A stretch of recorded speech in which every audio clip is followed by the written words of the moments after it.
विष्णु, मेरे पास आओ बेटा। जी बाबूजी, मैं यहीं पर हूं, आपके पास। एक दिन तो सबको जाना है, मेरा भी वक्त आ गया है। लक्ष्मी, तुम भी मेरे पास आकर बैठो बेटी। अब सुंदर कहाँ है? भैया रास्ते में है बाबूजी, बस पहुंचते ही होंगे। वो भी आ जाता तो ठीक रहता।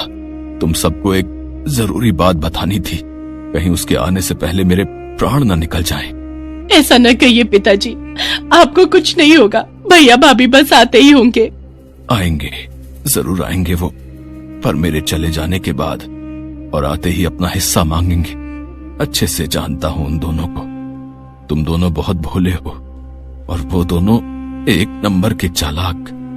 खैर, अब जो मैं बताने जा रहा हूं उसे ध्यान से सुनो। मैंने इस तरह बंसीलाल स्वर्ग सिधार गए और उनकी बात अधूरी ही रह गई। विष्णु और लक्ष्मी फूट फूट कर रोने लगे। बंसीलाल के दो बेटे थे। बड़े बेटे का नाम सुंदर और उसकी पत्नी मालती थी, जबकि विष्णु उनका छोटा बेटा था और उसकी पत्नी लक्ष्मी थी। बंसीलाल हमेशा से विष्णु के घर पर ही रहते थे। विष्णु और लक्ष्मी उनकी खूब सेवा करते थे, जबकि सुंदर और मालती को तो हमेशा से बस बंसीलाल की जमीन जायदाद से ही मतलब था। जैसा कि बंसीलाल ने कहा था, उनकी मौत के बाद सुंदर और मालती वहाँ पहुँचे। विष्णु, पिताजी चल बसे क्या? जी भैया, हम अनाथ हो गए भैया। बाबूजी नहीं रहे। अब कोई बात नहीं, हिम्मत रख भाई। अच्छा ये बता, पिताजी ने जाते हुए कुछ कहा क्या? नहीं तो मतलब, अरे वही अपनी जमीन या खेत के बारे में कुछ? नहीं भैया, इस बारे में तो कुछ नहीं कहा। हाँ तो ठीक है ना, आप दो ही भाई तो हो, आधी आधी बांट लो जमीन। भाभी, अभी अभी पिताजी का देहांत हुआ है, ये सब बातें बाद में भी तो हो सकती हैं। हाँ, तो मैं कौन सा बिल्कुल अभी कागज पत्तर मांग रही हूँ। सुंदर और मालती एक नंबर के लालची थे। सुंदर बहुत पहले ही पैसे कमाने के चक्कर में शहर चला गया था और शहर में रहकर उसने अच्छा खासा पैसा भी कमा लिया था, जबकि विष्णु सिर्फ इसलिए गांव में रहा ताकि वो अपने पिता की देखभाल कर सके और खेती बाड़ी संभाल सके। इस तरह से सुंदर के मुकाबले विष्णु हमेशा से ही गरीब ही रहा। लेकिन इस बात का ना तो विष्णु को कोई अफसोस था और ना ही उसकी पत्नी लक्ष्मी को। दोनों ने मिलकर बंसीलाल का बहुत अच्छे से ख्याल रखा और उन्हें कभी कोई कमी नहीं होने दी। जबकि अमीर होने के बावजूद सुंदर और उसकी पत्नी मालती एक नंबर के कंजूस और लालची थे। उन्होंने जीते जी तो कभी बंसीलाल की सुध नहीं ली, लेकिन अब उनके देहांत के बाद अपना हिस्सा मांगने जरूर पहुंच गए थे। विष्णु, अब तो सारे काम निपट गए हैं और मेरी छुट्टी भी खत्म होने वाली है। तो आओ, अब जरा बंटवारा कर लेते हैं। भैया, बंटवारा करना जरूरी है क्या? और नहीं तो क्या विष्णु भैया, आप तो रहते हो गांव में, अपनी जमीन की देखरेख कर ही लोगे, पर हम शहर से कहाँ आते रहेंगे बार बार? इतना टाइम थोड़ी ही होता है हमारे पास। अब बंटवारा हो जाए तो हम अपने हिस्से की जमीन बेचकर निश्चिंत हो जाए और फिर चले जाएं वापस। भाभी, तो क्या गांव से कोई नाता नहीं रखोगी?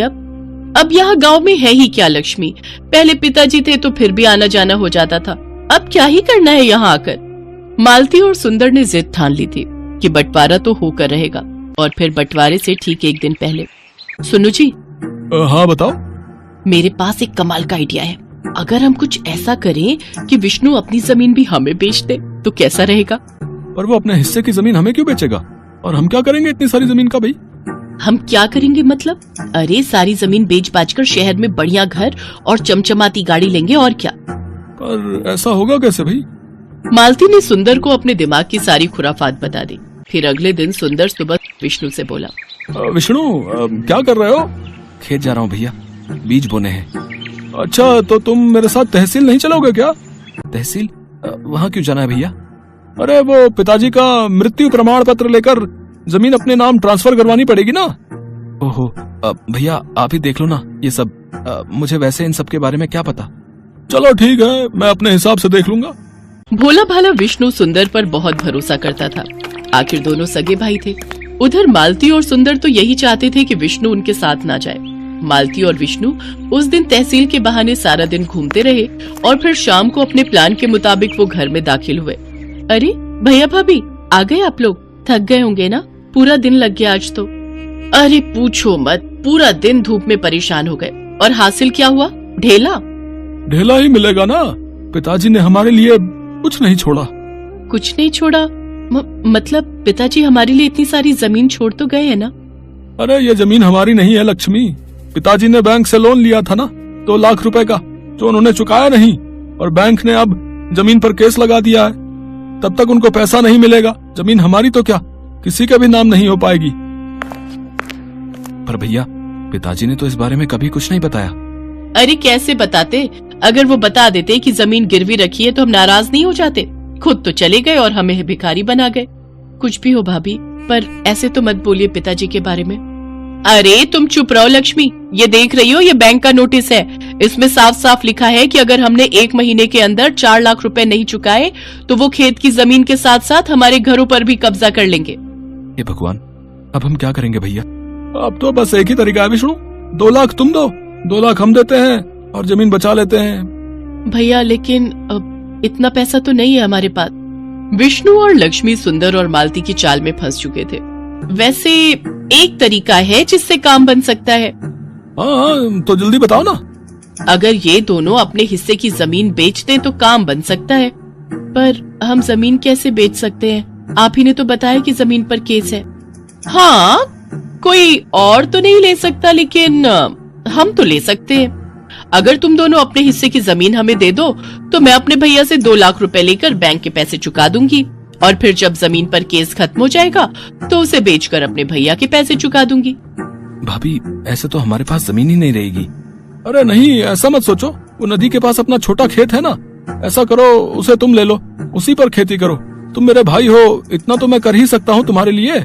बस एक वही ऐसा खेत है जो गिरवी नहीं है। मालती और सुंदर ने बहुत गहरी चाल चली थी।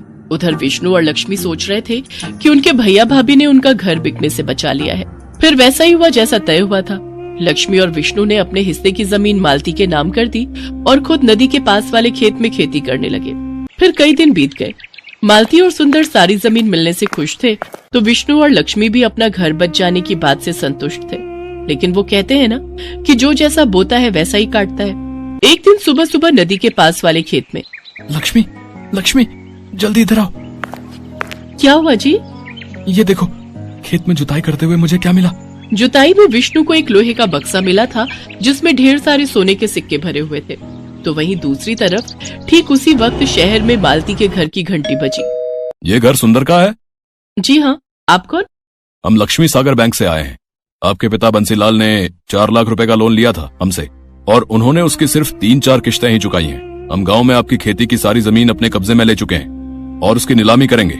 अगर आप चाहते हैं कि हम ऐसा ना करें तो आपको सूद समेत कुल 9 लाख रुपए भरने पड़ेंगे, वो भी 3 महीनों के अंदर। सुंदर आए तो उन्हें ये बात बता देना।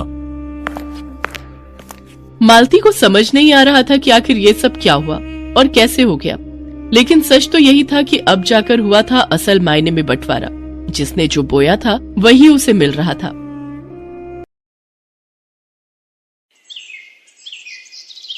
उर्मिला माधोपुर गांव में रहती थी। उसके पास पारो नाम की एक पालतू गाय थी। पारो उर्मिला के साथ पिछले कई सालों से है। पति के देहांत के बाद इसी गाय के सहारे उर्मिला ने अपने परिवार को चलाया। उसकी गाय का दूध पूरे गांव में मशहूर था। गांव के सभी लोग उर्मिला से ही दूध लेते थे। उर्मिला का बेटा शहर में पढ़ता था। वहीं उसे पूनम नाम की एक लड़की से प्यार हो गया और उसने अपनी माँ को बिना बताए पूनम से मंदिर में शादी कर ली। आज वो गांव वापस आने वाला था। उर्मिला बहन, 2 किलो कर देना दूध। 1.5 किलो मुझे भी देना। क्या बात है उर्मिला बहन, आज तो तुम बड़ी खुश दिखाई दे रही हो। बात ही खुशी की है सरोज बहन, आज मेरा बेटा गांव वापस आ रहा है। बस जल्दी जल्दी काम निपटा कर उसी के लिए बढ़िया बढ़िया पकवान बनाऊंगी। पता नहीं शहर में उसे क्या खाने को मिलता होगा और क्या नहीं। अच्छा तो ये बात है, चलो बहुत बढ़िया हुआ। कब से बेटे के बिना अकेले रहते रहते तुम उदास हो गई हो। अब वो आ जाएगा तो तुम्हारे साथ काम में भी मदद कर देगा। हाँ वो तो है। अरे आ रही हूँ पारो, तू क्यों आवाज लगा रही है? मैं जानती हूँ तू भी सूरज का नाम सुनकर बहुत खुश हो रही है। रुक, मैं अभी तुझे चारा डालती हूँ, फिर तो सूरज ही तुझे खिलाएगा। उर्मिला की गाय पारो अपनी आवाज में उससे बातें कर रही थी, मानो वो भी सूरज के आने की खुशी मना रही हो। शाम के समय सूरज आ जाता है, पर अपने बेटे के साथ बहू को देखकर उर्मिला को बहुत बुरा लगता है। माँ तुम नाराज मत हो, सब कुछ बहुत जल्दबाजी में हुआ। पूनम के पिताजी की तबीयत ठीक नहीं थी और वो चाहते थे कि हम ये शादी जल्दी से जल्दी कर लें, इसलिए मैं आपको बता ही नहीं पाया, पर अब मैं आपके साथ ही रहूंगा। आप चिंता मत करो। और माँ पूनम बहुत अच्छे स्वभाव की पढ़ी लिखी लड़की है, आप एक दूसरे को आसानी से समझ जाओगे। ठीक है, देखती हूँ वो मुझे कितना समझती है। गांव के रहन सहन और शहर के रहन सहन में बहुत फर्क है बेटा। उर्मिला की तरह पूनम घर के कामकाज नहीं कर पाती थी, उसे तो घर का कोई भी काम करना नहीं आता था। सूरज, तुमने मुझे कहाँ लाकर पटक दिया है? मुझसे ये घर के काम नहीं होते, हमें शहर वापस चलना चाहिए। उस गाय का गोबर साफ करो, उसे चारा डालो, उसे नहलाओ, घर की लीपा पोती करो। ये सब करके तो बदबू के मारे मेरा बुरा हाल हो रहा है। ऊपर से तुम्हारी माँ को माजी माजी का नाटक करते हुए लहसुन प्याज ही काटती रह जाऊंगी। कैसी बातें कर रही हो पूनम? यहाँ पर सारा कामकाज बना हुआ है। मैं तो यहाँ पर बढ़िया सी डेयरी खोलने की सोच रहा हूँ। दूध, घी, पनीर, दही और कुछ खास मिठाइयों की बहुत ही बढ़िया डेयरी खुल जाएगी। हमारी अच्छी खासी कमाई हो जाएगी। शहर में घर का किराया, खर्चा पानी कितना ज्यादा है, वहां पर मुझे काम सेट करने में ही सालों गुजर जाएंगे। और जहां पर मेरा अपना खुद का घर का काम है, हम शहर में क्या करेंगे? तुम्हें पता भी है, हमारी गाय का दूध पूरे गांव में मशहूर है। सोचो हम कितना कमा लेंगे। और फिर हमारे यहां रहने से मां को भी सहारा रहेगा। वो बेचारी अकेले काम नहीं संभाल पाती है। अच्छा तुम काम करो, मैं थोड़ी देर बाजार होकर आता हूं। कह तो सूरज ठीक ही रहे हैं, शहर में काम करने के लिए पैसों की भी जरूरत होगी। यहाँ पर तो अपना मकान, अपना काम है, और फिर हमें तो पैसे कमाने से मतलब है। कुछ सालों में अच्छे पैसे कमा लिए तो बाद में शहर जाकर बस जाएंगे। पर मुझे किसी भी तरह से सासू माँ से अलग होना है, ताकि उस गाय पर मेरा कब्जा हो जाए। पता नहीं, माँ जी तो बहुत चालाक है, कितने पैसे अपने अंदर करके बैठी होंगी। पूनम को पता था कि सूरज गांव में ही काम बढ़ाने वाला है, इसलिए वो अलग होने के रास्ते ढूंढने लगी। सूरज, सुबह से काम कर करके मैं थक गई हूँ। मेरे आने के बाद माँ जी ने घर के सारे काम मेरे ही जिम्मे डाल दिए हैं। गाय को नहलाना, धुलाना, गोबर साफ करना, चारा डालना, सारी देखभाल तो मैं करती हूँ। और दूध बेचने के टाइम पर माँ जी गल्ला लेकर तखत पर खुद बैठ जाती हैं। ऐसे थोड़ी होता है। मैं अब और बर्दाश्त नहीं कर सकती। जब मैं इतना काम कर रही हूँ तो फिर मैं अलग ही रहूंगी। मुझे माँ जी के साथ नहीं रहना। और हाँ, उस गाय पर मेरा हक है, मुझे तो बस बंटवारा चाहिए, गाय का बंटवारा। पूनम इतनी जोर जोर से चिल्लाकर ये बात कह रही थी कि उसकी बात उर्मिला के साथ साथ पड़ोसियों ने भी सुन ली और सब वहाँ आ गए। बहू, बंटवारा? वो भी मेरी पारो का? मेरे जीते जी ऐसा कभी नहीं होगा। और तुम जानती ही क्या हो पारो के बारे में? उसे मैंने बहुत प्यार से पाला है, उसकी देखभाल की है। तुम मेरी पारो को एक दिन भी रख कर तो दिखाओ, वो तुम्हारे साथ एक दिन भी नहीं रहेगी। हाँ हाँ, इस गाय की देखभाल मैं कर लूंगी, आप उसकी चिंता मत करो। पर एक शर्त है, आप बीच में दखलंदाजी नहीं करोगी। मैं जैसी मर्जी गाय की देखभाल करूं, आप उससे दूर रहोगी। सूरज, अगर आज बंटवारा नहीं हुआ तो मैं तुम्हें छोड़कर शहर चली जाऊंगी। माँ, अगर पूनम चाहती है तो आप उसे गाय दे क्यों नहीं देती? उसे एक बार कोशिश करने तो दो। कहीं ऐसा ना हो आप दोनों के झगड़े में मेरी शादीशुदा जिंदगी खराब हो जाए। सूरज बेटा, एक माँ कभी नहीं चाहती कि उसके बच्चों का घर खराब हो। अगर बहू की यही इच्छा है तो आज से मैं अपनी पारो बहू के हवाले करती हूँ। उर्मिला बहन, इतने सालों से हम देख रहे हैं, पारो को तुमने बहुत लाड प्यार से पाला है। कहीं ऐसा ना हो बंटवारे के चक्कर में एक निर्दोष जानवर परेशान हो जाए। सब गांव वाले भी क्या समझाते। पूनम तो बंटवारे की जिद पर अड़ गई थी और ऐसा ही हुआ। गाय अब पूरी तरह से पूनम के हवाले थी। सूरज गांव में डेयरी खोलने की व्यवस्था के काम से शहर चला जाता है। पूनम तो आलसी थी, उसने गाय के प्रति लापरवाही दिखाना शुरू कर दिया। वो सुबह उठकर ना तो गाय का गोबर साफ करती थी, न उसे नहलाती धुलाती थी और न ही उसे समय पर चारा देती थी। इसी कारण गाय के आसपास बदबू फैलने लगी और मक्खियां, मच्छर, कीड़े मकोड़े आने लगे। गाय को समय पर चारा नहीं मिलता था, वो कमजोर हो गई। पूनम सारा दिन सोती रहती और खाती पीती रहती। गाय ने दूध देना भी बंद कर दिया। एक दिन गाय बेहोश होकर जमीन पर गिर गई। ये देखकर पूनम घबरा गई। सूरज उसी समय शहर से आया और वो भी घबरा गया। उसने उर्मिला को आवाज लगाई। उर्मिला दौड़ती हुई अपनी पारो के पास आई और बिलख बिलख कर रोने लगती है। पारो, पारो उठ, देख देख, मैं तुझे आवाज लगा रही हूँ। पूनम, पारो की देखभाल की जिम्मेदारी तुमने ली थी ना, फिर उसका ये हाल कैसे हो गया? मुझे माफ कर दो सूरज, गलती मेरी ही है। मेरे कारण पारो आज इस हालत में है। मैं सचमुच माँ जी की तरह पारो की देखभाल नहीं कर सकी। माँ जी मुझे माफ कर दीजिए। उर्मिला दौड़कर चारे के पास जाती है और चारे को उठाकर पारो के आगे रखती है। पारो को उर्मिला के स्पर्श का एहसास होता है। वो थोड़ा सा हिलती है। ये देखकर सब खुश हो जाते हैं। उर्मिला अपने हाथों से पारो को चारा खिलाती है। पारो खुशी खुशी ढेर सारा चारा खा लेती है, मानो वो कब से उर्मिला के हाथों से ही चारा खाना चाह रही थी।